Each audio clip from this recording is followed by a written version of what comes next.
Tubahaye ikaze bakunzi b'ibiganiro byacu, ni kuri ya channel yanyu Miss Theoni, aho tuganirira ibiganiro bivuga ku buzima, aho tuganira ku biganiro byubaka ubuzima.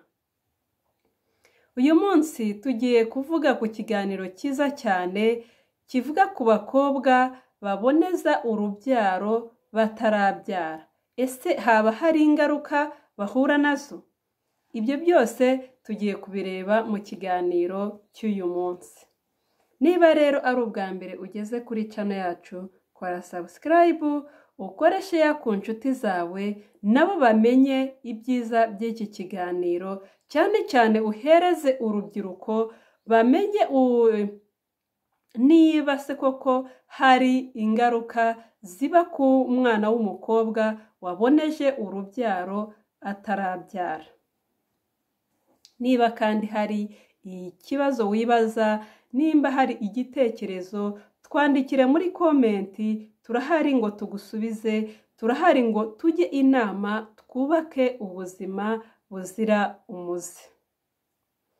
Karibu rero mu kiganiro, muri kumwe na muganga Theophila.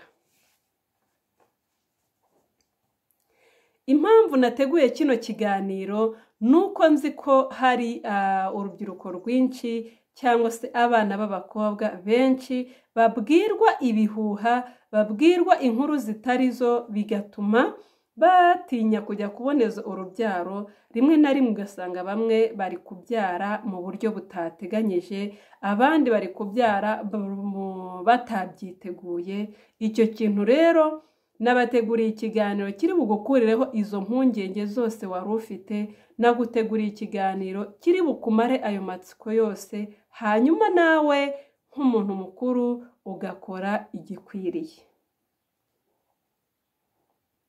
Abakobwa benshi batinya kuboneza urubyaro.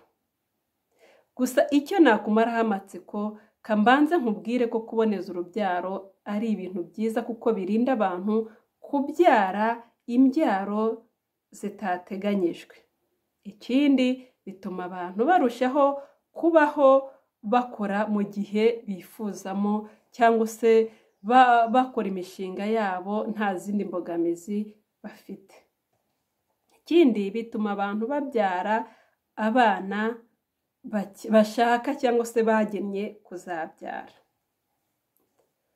Kwa muganga rero haba uburyo bwinshi bwo kuboneza urubyaro, akaba aribwo ngiye gutangiriraho mbabwira.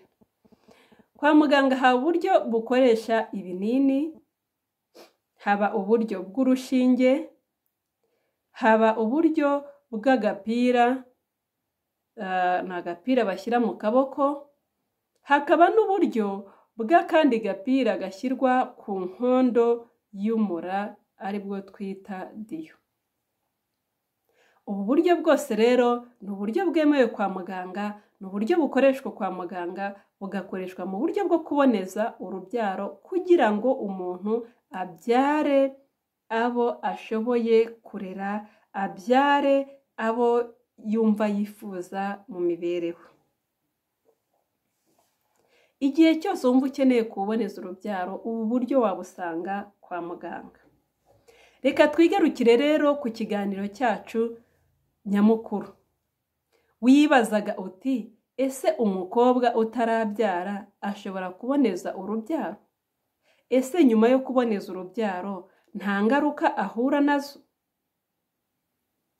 Abahanga mu by'ubuvuzi bemeje ko ubu buryo bwo kuboneza urubyaro ku bakobwa nta kibazo butera, cyangwa se nta ngorane buteza. Na cyane ko abenshi baba bafite amakuru y'ibihuha ababwira ko iyo uboneje urubyaro uri umwana w'umukobwa ushaka kugira ibyago byo kutazabyara.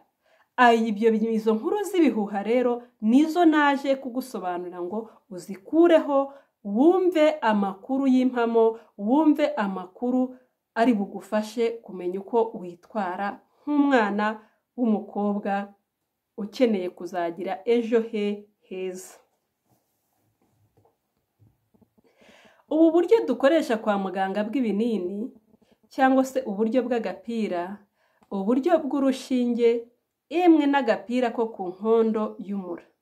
Ubu buryo bwose nta ngaruka bushobora guteza umwana w'umukobwa wagiye kuboneza urubyaro.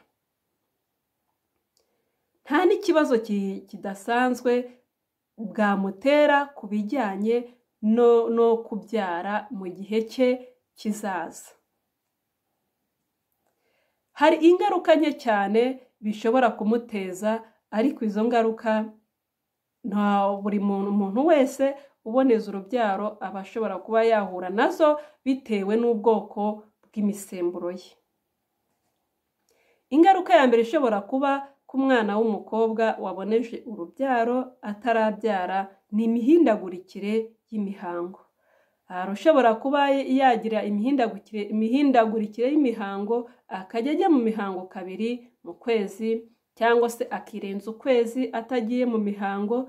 Iyo mihindagurikire rero uba ushobora no kuza kwa muganga tukaguha imiti igufasha ikongera ikabisubiza ku murongo.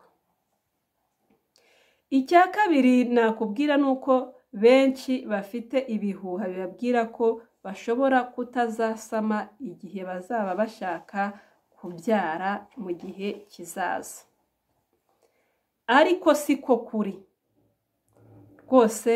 Rubyiruko uri kunyumva, mwana w'umukobwa uri kunyumva, ntago ariko kuri. Izo nkuru bakubwira ni inkuru z'ibihuha. Inkuru zizewe, abahanga mu buvuzi bavuga ko kubura urubyaro bidaterwa no kuboneza urubyaro. Kubura urubyaro akenshi biterwa no kuba umuntu afite uburwayi cyangwa se afite indwara zo mu myanya ndangagitsina, hanyuma hakazabaho kuba yagira ingorane zo kutabona urubyaro. Ibyo nabyo tuzabishakira umwanya tubateguriye ikiganiro kibisobanura neza. Uyu munsi twivugiraga ku mwana w'umukobwa uboneza urubyaro n'ingaruka yahura nazo. Ngira ngo mwumvishe ko ingaruka yahura nazo ni nke cyane rwose. Ingaruka ni ukuba yagira imihindagurikire y'imihango gusa, nta zindi ngaruka. Iriya miti ni myiza, iriya miti igufasha kubyara abo wateguye kubyara, igufasha kubyara mu gihe cya nyacyo wateguye kubyara. Ndizera rero abantu bose bari bafite amatsiko kuri iki kibazo, abantu bose bari bafite ibyo bibaza bitandukanye kuri iki kibazo. Ndakeka mubonye igisubizo cyiza kibanyuze. Kandi ubaye wumvishe utanyuzwe, ukaba hari n'andi makuru wari ufiteho, turi hano ngo tubaze, twandikire muri komenti utubaze ayo makuru, uduhe uko wabyumvaga cyangwa se uko urubyiruko mwabiganiraga.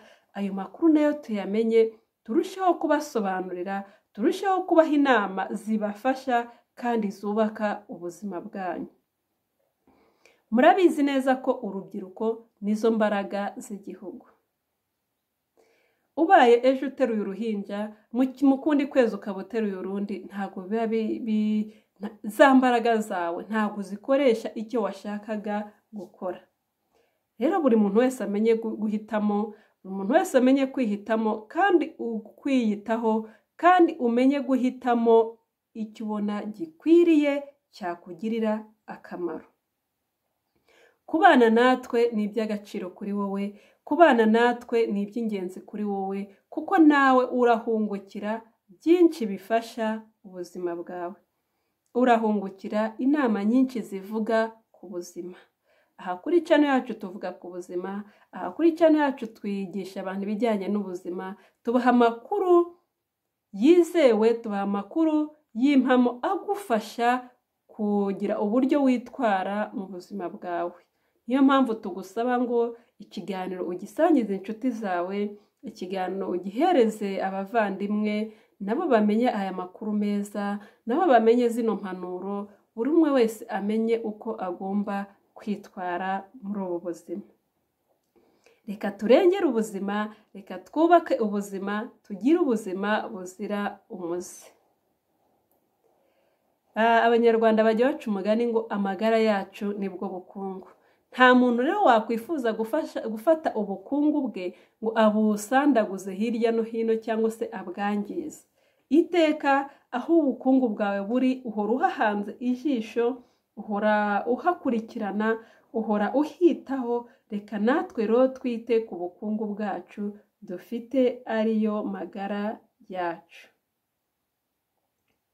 Mwakoze kubana natwe, mwakoze kudukurikira, ngira ngo wabyiyumviye. Kuboneza urubyaro nta kibazo na gitoya biteza, haba ku bana b'abakobwa, haba no ku bandi bose bemerewe kuboneza urubyaro, ndetse harimo n'igitsina gabo.